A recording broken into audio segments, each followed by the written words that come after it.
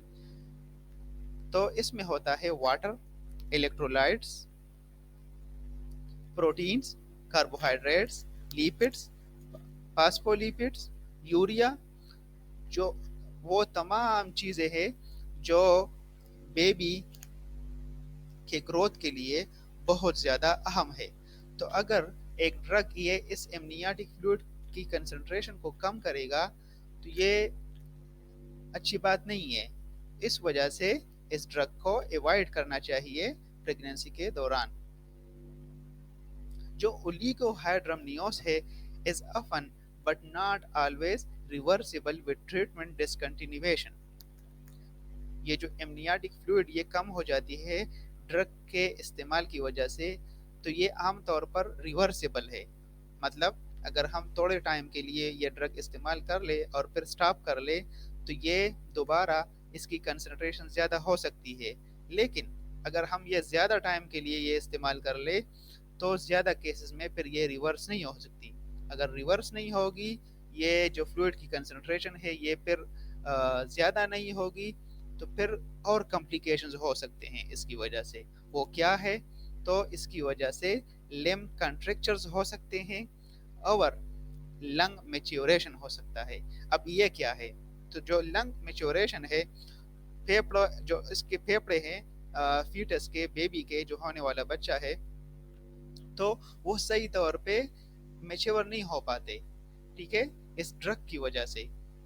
اور جو کنٹریکچرز ہے تو اس امیج میں آپ سمجھ جائیں گے، یہ بیبی کے جو انگلیاں ہے ہاتھوں کے یا پیروں کے، تو یہ اس طرح ہو جاتی ہے.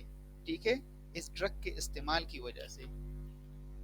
تو اس کو کہتے ہیں کنٹریکچرز. ٹھیک ہے. تو avoiding prescribing NSAIDs at 30 weeks and later in pregnancy because of the additional risk of premature closure of the fetal ductus arteriosus. یہ ایک اور اس کا رسک ہے اگر ہم تھرڈ ٹرائمیسٹر میں اس ڈرگ کو استعمال کر لے، جو آخری 3 مہینے ہے پریگنینسی کے. تو اگر یہ جو ڈرگ ہے یہ پریگننٹ وومن استعمال کر لے آخری 3 مہینوں میں تو ایک اور نقصان ہو سکتا ہے. اور وہ کیا ہے کہ جو ڈکٹس آرٹیریوسس ہے، جو کہ ایک شریان ہے فیٹل بچے کا، ٹھیک ہے، وہ بلاک ہو جاتی ہے اس ڈرگ کی وجہ سے. عام طور پر یہ جو شریان ہے یہ ڈیلیوری کے بعد بند ہو جاتی ہے، لیکن اس ڈرگ کی وجہ سے یہ ڈیلیوری سے پہلے یہ بند ہو جاتی ہے، جو کہ بہت زیادہ خطرناک ہے. کیسے خطرناک ہے؟ تو جو ڈکٹس آرٹیریوسس ہے it is a normal blood vessel that connects two major arteries, the aorta and the pulmonary artery, that carry blood away from the heart. The lungs are not used while a fetus is in the womb because the baby gets oxygen directly from the mother's placenta. جب baby یوٹیرس کے اندر ہوتا ہے تو lungs وہ استعمال نہیں ہوتے. the lungs are not used. جب فیٹس جو ہے وہ یوٹیرس کے اندر ہو تو لنگس استعمال نہیں ہوتے. ڈکٹس آرٹیریوسس وہ پورا فنکشن کرتا ہے. ٹھیک ہے، تو اگر یہ بلاک ہوگا تو ظاہری بات ہے فیٹس پہ بہت زیادہ برا اثر پڑے گا. یہ جو امیج ہے آپ دیکھ لیں تو یہ نارمل سرکولیشن ہے. ٹھیک ہے، اس امیج میں آپ دیکھ سکتے ہیں یہ ڈکٹس آرٹیریوسس ہے. ٹھیک ہے، اور یہ وہ نارمل سرکولیشن. تو اگر یہ بلاک ہو جائے تو پلمونری ہائپر ٹینشن ہو سکتی ہے. ٹھیک ہے، اٹ مینس کہ ہائی بلڈ پریشر ہو سکتا ہے، اور جو فیٹس کے جو پھیپھڑے ہیں وہ اس سے بری طرح متاثر ہو سکتے ہیں. ٹھیک ہے، تو یہ تھی آج کی ویڈیو. تو اگر یہ آپ کو اچھی لگے تو میرے چینل کو سبسکرائب کر دے اور بیل کے آئیکن کو پریس کر لے تاکہ آپ کو میرے نئے آنے والے لیکچرز کی نوٹیفیکیشن مل سکے. اور اگر اس ٹاپک سے ریلیٹڈ کوئی کویسچن ہے آپ لوگوں کا تو آپ کمنٹ سیکشن میں مجھ سے پوچھ سکتے ہیں.